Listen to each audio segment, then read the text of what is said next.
പ്രിയ സുഹൃത്തുക്കളെ, ലോകം മുഴുവൻ വളരെയധികം ശ്രദ്ധയോടെ കേൾക്കുന്ന ഒരു വ്യക്തിത്വമുണ്ട്. അതാണ് ഫ്രാൻസിസ് മാർപ്പാപ്പ. ആ വാക്കുകൾ ഭയപ്പെടുത്തുന്ന ചില ഭരണാധികാരികളുണ്ട്. ആ വാക്കുകളെ ഭയക്കുന്ന ഒരു ഭരണാധികാരിയാണ് ഡൊണാൾഡ് ട്രംപ്. ഡൊണാൾഡ് ട്രംപിൻ്റെ കുടിയേറ്റ നയത്തിനോട് അതിശക്തമായി വിയോജിപ്പ് പ്രകടിപ്പിച്ച ഒരു ദക്ഷിണ അർദ്ധഗോളത്തിൽ നിന്ന് ആദ്യമായി റോമിൻ്റെ വത്തിക്കാൻ്റെ പോപ്പ് പദവിയിലേക്ക് ഉയർത്തപ്പെട്ട ആദ്യത്തെ ഒരു അമേരിക്കൻസാണ് ഫ്രാൻസിസ് മാർപ്പാപ്പ. ആദ്യമായി ഒരു യൂറോപ്യൻ അല്ലാത്ത മാർപ്പാപ്പ ഈ ചുമതലയിലെത്തുന്നതും ആദ്യമായിട്ടാണ്. അദ്ദേഹം യുണൈറ്റഡ് അമേരിക്കയുടെ കോൺഗ്രസ്സിൽ സംസാരിക്കാൻ എത്തിയിട്ടുണ്ട് എന്നതും ഒരു ചരിത്ര സംഭവമാണ്. 11-12 നൂറ്റാണ്ടുകളിൽ കത്തോലിക്ക സഭ അതിൻ്റെ അപ്രമാദിത്വം കൊണ്ട് കുപ്രസിദ്ധമായ കാലമാണ്. ഡാർക്ക് ഏജ് എന്നാണ് അതറിയപ്പെടുന്നത്. അക്കാലത്ത് അവർ ചെയ്തു കൂട്ടിയിട്ടുള്ള തെറ്റുകൾ, ചരിത്ര നിഷേധങ്ങൾ, ശാസ്ത്ര നിഷേധങ്ങൾ, ഇതൊക്കെ വലിയ അപരാധമായി പോയി എന്ന് ആദ്യം ലോകത്തോട് മാപ്പ് പറഞ്ഞത് ജോൺ പോൾ രണ്ടാമൻ മാർപ്പാപ്പയാണ്. അതിനുശേഷം അതിൻ്റെ തുടർച്ചയായിട്ടാണ് ഇത്തരത്തിലുള്ള അബദ്ധങ്ങളെ സ്വയം വിമർശന ബുദ്ധിയ കാണുകയും ആ തരത്തിൽ ശാസ്ത്ര സത്യങ്ങളെ അംഗീകരിക്കുകയും ചെയ്ത, അത് ജനങ്ങളോട് ഏറ്റുപറയുകയും ചെയ്ത ഒരു മാർപ്പാപ്പയാണ് അദ്ദേഹം.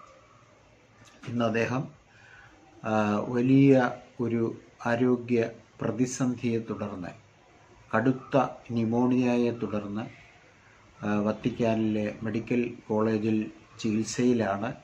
കൃത്രിമ ശ്വാസോച്ഛ്വാസം നൽകിക്കൊണ്ടിരിക്കുകയാണ്. ലോകം മുഴുവൻ അദ്ദേഹത്തിൻ്റെ ജീവന് വേണ്ടി പ്രാർത്ഥിച്ചുകൊണ്ടിരിക്കുന്ന ഒരു സന്ദർഭം കൂടിയാണ് ഇത്. ഇദ്ദേഹത്തെ സംബന്ധിച്ചിടത്തോളം എന്തുകൊണ്ടാണ് ലോകം ശ്രദ്ധിക്കുന്നത് എന്ന് നാം അന്വേഷിക്കുമ്പോഴാണ് അദ്ദേഹത്തിൻ്റെ ഒരു നിലപാടുണ്ട്. ആ നിലപാട് ക്രിസ്തു ദർശനവുമായി ചേർന്ന് നിൽക്കുന്ന പിന്തള്ളപ്പെടുന്നവരും, അതുപോലെ തന്നെ പാർശ്വവൽക്കരിക്കപ്പെടുന്നവരും, അതുപോലെ ലോകത്തിൻ്റെ യുദ്ധത്തിൻ്റെ ഫലമായി ദുരിതങ്ങളും കഷ്ടപ്പാടുകളും അനുഭവിക്കുകയും ഒക്കെ ചെയ്യുന്നവരായിട്ടുള്ള ജനങ്ങളോട് ചേർന്നു നിൽക്കുകയും അതിൽ അനുതാപം പുലർത്തുകയും അവരുടെ സംരക്ഷണത്തിന് വേണ്ടി പലതരത്തിൽ യത്നിക്കുകയും ചെയ്യുന്ന ഒരു വ്യക്തിത്വമാണ് ഫ്രാൻസിസ് മാർപ്പാപ്പ. ഫ്രാൻസിസ് മാർപ്പാപ്പ ലോകം മുഴുവൻ അറിയപ്പെടുന്ന ഒരു വ്യക്തിത്വമായി മാറുകയുണ്ടായി. അദ്ദേഹത്തിൻ്റെ അനാരോഗ്യത്തിലും ഗൾഫ് രാജ്യങ്ങളിൽ സന്ദർശിച്ച് ക്രിസ്ത്യൻ മുസ്ലിം ഹാർമണി നിലനിർത്തുന്നതിന് വേണ്ടി വളരെയധികം കഠിനാധ്വാനം ചെയ്തിട്ടുള്ള ഒരു വ്യക്തിത്വമാണ്. അങ്ങനെ വത്തിക്കാൻ സിറ്റിയിൽ തന്നെ ലോകത്തിലെ ഏറ്റവും വലിയ മുസ്ലിം മസ്ജിദ് പണിഞ്ഞിട്ടുള്ളത് വത്തിക്കാൻ സിറ്റിയിലാണ്. ഇത്തരത്തിൽ അന്യ മതത്തിൽപ്പെട്ടവരെ ആദരിക്കുകയും ബഹുമാനിക്കുകയും അവരോട് വളരെ സന്തോഷകരമായ അല്ലെങ്കിൽ ഉൽപ്പതിഷ്ണുത്വത്തോടുകൂടി ചർച്ച ചെയ്യുവാൻ തയ്യാറാവുകയും ചെയ്തിട്ടുള്ള ഒരു പിതാവ് എന്ന നിലയിൽ അദ്ദേഹം ലോക ആരാധ്യനാണ്. വാസ്തവത്തിൽ അദ്ദേഹത്തിന് ശത്രുക്കൾ ഉണ്ടാവാം, പക്ഷെ അത് പുറത്തുനിന്നായിരിക്കില്ല. അദ്ദേഹത്തിൻ്റെ ശത്രുക്കൾ അകത്തുനിന്ന് തന്നെയാണ്. അദ്ദേഹത്തിനോട് ഏറ്റവും അധികം ശത്രുത പുലർത്തുന്നയാൾ അമേരിക്കയുടെ പ്രസിഡന്റ് ഡൊണാൾഡ് ട്രംപാണ്. എന്താണ് അതിനുള്ള കാരണമെന്ന് വെച്ചാൽ മാർപ്പാപ്പ മുന്നോട്ട് വയ്ക്കുന്ന നിലപാടാണ്. ഈ വംശീയമായ നാടുകടത്തൽ അത് അനീതി നിറഞ്ഞതാണ്. അതിനുള്ള കാരണങ്ങൾ അദ്ദേഹം അവിടെ രേഖകളായി അവതരിപ്പിക്കുന്നുണ്ട്. പുറത്താക്കപ്പെടുന്ന ജനങ്ങൾ അവരുടെ ജീവിതം, അവരിതുവരെ പുലർത്തിപ്പോന്നിരുന്ന ഒരു അന്തസ്സ്, മാന്യത, ഇതെല്ലാം സമൂഹത്തിൽ ചോദ്യം ചെയ്യപ്പെടുന്നു എന്നുള്ളതാണ് അദ്ദേഹത്തെ സംബന്ധിച്ചിടത്തോളം ഈ പുറത്താക്കലുകളിൽ പെട്ടിട്ടുള്ളവരുടെ വേദനയോട് ചേർന്ന് നിൽക്കുന്നു എന്ന് പറയുന്നത്. അപ്പോൾ ഡൊണാൾഡ് ട്രംപ് എന്ന് പറയുന്ന വ്യക്തി ലോകത്തെ മുഴുവൻ ഇപ്പോൾ കീഴ്പ്പെടുത്തുവാനും അമേരിക്കൻ സാമ്രാജ്യത്വം അല്ലെങ്കിൽ അമേരിക്കൻ ഇമ്പീരിയലിസം ലോകത്തടിച്ചേൽപ്പിക്കാനും ശ്രമിച്ചുകൊണ്ടിരിക്കുകയാണ്. അതുകൊണ്ടാണ് കാനഡയുമായി അവർ തർക്കത്തിലേർപ്പെടുന്നു. പനാമ ഞങ്ങൾക്ക് വേണമെന്ന് പറയുന്നു, ഗ്രീൻലാൻഡ് വിലയ്ക്ക് മേടിക്കും എന്ന് പറയുന്നു. ലോകത്തിൻ്റെ വിവിധ ഭാഗങ്ങളിൽ നിന്ന് വളരെ കാലമായി അമേരിക്കയിൽ കുടിപാർക്കുന്ന ജനങ്ങളെ പുറത്താക്കുന്നു. ഇന്ത്യയിൽ തന്നെ ഇപ്പോൾ 2 വട്ടം 2 സൈനിക വിമാനങ്ങളിൽ 100-ലധികം പേര് വീതമുള്ള സംഘങ്ങൾ എത്തി.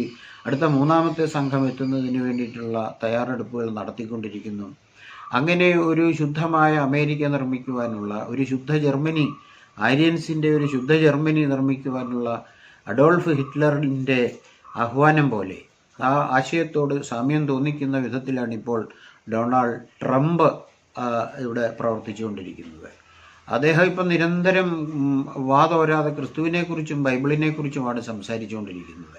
പക്ഷേ ക്രിസ്തുവിൻ്റെ ദർശനം എന്താണെന്ന് അയാൾക്ക് ഇതുവരെ അറിയില്ല. സ്നേഹത്തിലും സഹകരണത്തിലും ക്ഷമയിലും കാരുണ്യത്തിലും ദയയിലും അധിഷ്ഠിതമായ ക്രിസ്തു ദർശനം ബൈബിൾ പൊക്കിക്കാണിച്ചതുകൊണ്ട് ആകുന്നതല്ല. അത് പ്രവൃത്തിയിലൂടെ പ്രവർത്തിച്ച് കാണിക്കേണ്ടതാണ്. അത് ജനങ്ങളുടെ മുമ്പിൽ അനുവർത്തിക്കേണ്ടതായിട്ടുള്ള ഒരു ദർശനമാണ്, ഒരു ചിന്തയാണ്, ഒരു ഫിലോസഫിയാണ്. അതിൽ നിന്ന് വ്യത്യസ്തമായി ഒരു സൈത്താനിക്കായിട്ടുള്ള, ഒരു ചെകുത്താൻ്റെ മട്ടിലുള്ള യുദ്ധക്കൊതി, മറ്റുള്ളവരുടെ സ്വത്തുക്കൾ കാർന്നെടുക്കാനുള്ള അത്യാർത്തി, ഇത്തരത്തിലുള്ള ഒരു മനുഷ്യത്വരഹിതമായ സമീപനമുള്ള ഒരു വ്യക്തിയെയാണ് നമുക്ക് ഡൊണാൾഡ് ട്രംപിൽ കാണാൻ കഴിയുന്നത്. അതുകൊണ്ട് തന്നെയാണ് ഫ്രാൻസിസ് മാർപ്പാപ്പ അദ്ദേഹത്തെ അതിശക്തമായി എതിർത്തത്. ഈ സന്ദർഭത്തിൽ ഫ്രാൻസിസ് മാർപ്പാപ്പയുടെ ആരോഗ്യം തിരികെ ലഭിക്കുവാനും അദ്ദേഹം കുറച്ചുനാൾ കൂടിയെങ്കിലും ഈ ഭൂമിയിൽ ജീവനോടെ ഇരിക്കുവാനും ലോക സമാധാനത്തിനും ലോക നന്മയ്ക്കും അദ്ദേഹം തുടർന്നും അദ്ദേഹത്തിൻ്റെ സാന്നിധ്യവും അദ്ദേഹത്തിൻ്റെ പ്രവർത്തനങ്ങളും ലോകത്തിന് ലഭിക്കട്ടെ എന്ന് ആഗ്രഹിച്ചുകൊണ്ട് അദ്ദേഹത്തിൻ്റെ ആയുസ്സിനും ആരോഗ്യത്തിനുമായി പ്രാർത്ഥിച്ചുകൊണ്ട് നിർത്തുന്നു. നന്ദി.